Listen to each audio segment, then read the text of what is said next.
I was very glad to hear Seth Lerer talk about the innovative history of arts and humanities at UCSD and about the present and future. Challenging times financially do have one advantage, which sometimes there are opportunities in challenging times to actually break through to new ways of thinking and looking at what it is that we study in the arts and humanities. So I'm very happy that Stefan has been appointed as the head of the Center of Humanities here after years when there wasn't much leadership in that area. And I know that Stefan will carry on in the spirit, if not exactly the style, of Masao in trespassing across disciplinary boundaries. So I want to talk a bit about Masao's role in when he came here to UCSD in relation to trespassing across disciplinary boundaries. First, let me read from Eric Kasdan's editorial gloss to Masao's last essay, Literary Elaborations. Quote, "Literary Elaborations was explicitly written for trespassers, bringing together research on the history of the university and contemporary ecological thought and practices. Miyoshi proposes a history of the university and contemporary ecological thought.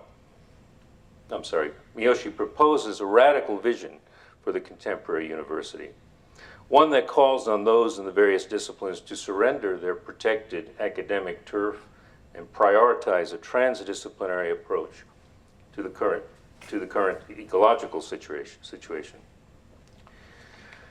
Masao arrived at UCSD in 1986. During his years on the Berkeley faculty, he'd been involved in a number of intellectual and political battles. I remember shortly after we had successfully recruited him,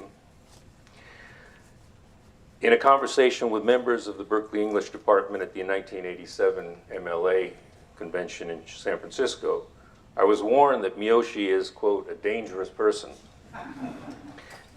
Nevertheless, Eric writes in his introduction to Trespasses, quote, the English department at UC Berkeley was still amenable to Miyoshi, but its Euro-American focus was becoming narrowly defined and less tolerable to him. These circumstances, together with an offer to be part of the literature department at UC San Diego, a more experimental program open to non-West and interdisciplinarity, inspired Miyoshi to leave Berkeley after almost 25 years. So Masao was drawn to our department by its reputation for interdisciplinary studies and because it had housed one of his close friends and collaborators, Frederick Jameson. A few years before Masao arrived here, Roy Harvey Pierce, the founder of UCSD's innovative department, had invited Hayden White to visit for a quarter, in the belief that White would enhance the department's reputation for interdisciplinary studies and in the hope that he could be persuaded to move from the Santa Cruz campus to the San Diego campus. Toward the end of his quarter in residence, Hayden told me he thought the tradition of departmental and disciplinary prerogative at UCSD was too strong for him to be able to develop the kinds of interdisciplinary programs he felt UC Santa Cruz supported. This may sound surprising today when our campus has become known as a leader in interdisciplinary studies, especially in the sciences. But at that time, in the mid-1980s, I think Hayden was right in seeing the humanities and the social sciences at UCSD as too constrained by disciplinary priorities and departmental prerogatives. Roy Pierce had always advocated interdisciplinarity, and he had built a department on that principle, but he was also a staunch defender of his department's proprietary prerogatives and tended to honor the corresponding prerogatives of other departments in related fields. So it was in this context that Masao arrived at UCSD as the first holder of the Maury Chair. He attended and participated in colloquia in different departments, often asking questions that challenged disciplinary assumptions, and soon began to organize colloquia at UCSD in which such questioning of traditional paradigms was not only tolerated, but expected. He brought to campus friends and collaborators including Jameson, Noam Chomsky, Edward Said, Tetsuya Najita, Harry Haroutunian, Ray Chow, Bruce Cummings, and others who were leading proponents of new critical paradigms in their various fields. Masao organized workshops and conferences that urged participants to think beyond the limitations of their own disciplines and their own coteries within the disciplines. Trespassing is a perfect metaphor for Masao's work, both in his own writing and in his way of engaging professionally. A metaphor he literalized by inviting, or rather provoking, colleagues to cross proprietary boundaries. So in my own case, and in the case of Rosaura Sanchez, who had no knowledge of Japanese language and culture, he nevertheless urged us to participate in workshops where we were fortunate to meet many of you and to serve on the PhD committees of most of his graduate students. And while I was an interloper, the provocative nature of Masao's attitude toward the notion of disciplinary integrity made me feel not at home, not comfortable, for Masao wasn't interested in supporting people's comfort zones, but still welcome. But Masao also caused trouble within the ranks of those who saw themselves as critics of traditional humanism. He berated some postmodern intellectuals for losing themselves in the abstractions of high theory and for utilizing their cynicism to justify intellectual quiescence and disengagement from political action beyond the dreary politics of academia.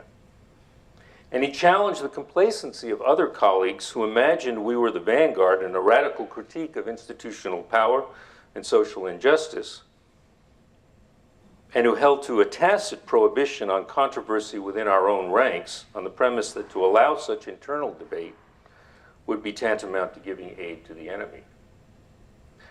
This is an aspect of Masao's work that Fred Jameson invokes in his foreword to Trespasses when he describes Masao under the category of the destructive character, with the complex overtones of that phrase as employed by Walter Benjamin in his short essay of that title.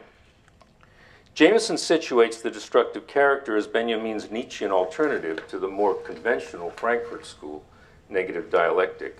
Let me read a little bit. This is Benjamin. The destructive character knows only one watchword: make room. Only one activity: clearing away. His need for fresh air and open space is stronger than any hatred. The destructive character is young and cheerful, for destroying rejuvenates and clearing away the traces of our own age. No vision inspires the destructive character. He has few needs, and the least of them is to know what will replace what has been destroyed. Quote, close quote, that's Benjamin. This is Jameson. How different this is, and how bracing from the plaintive warnings of the official Frankfurt School about the disappearance, the slow suffocation, the intensifying compression of a dense and positivist world without negativity. I know what I'm against, remarked Horkheimer, but I don't know what I'm for. Fair enough. But it is easy for the apocalyptic effacement of negativity and critical thinking to appear, particularly in Adorno, like the grumbling and complaining of Mandarin and academic intellectuals in the brave new Americanized world of applied science and rampant consumerism. This particular critique or negation of negativity generally turns into wholesale anti-intellectualism. Miyoshi is never anti-intellectual. This articulation of contrasting forms of negativity with a remark about the, quote, plaintive warnings of the official Frankfurt School is a rather surprising, perhaps even un-Jamesonian moment, motivated perhaps by Fred's having had to come to terms with his own attraction to the puzzling, destructive character who was certainly not a fellow Hegelian in theory, but who in Jameson's view embodied the negative force of the dialectic, Masao Miyoshi.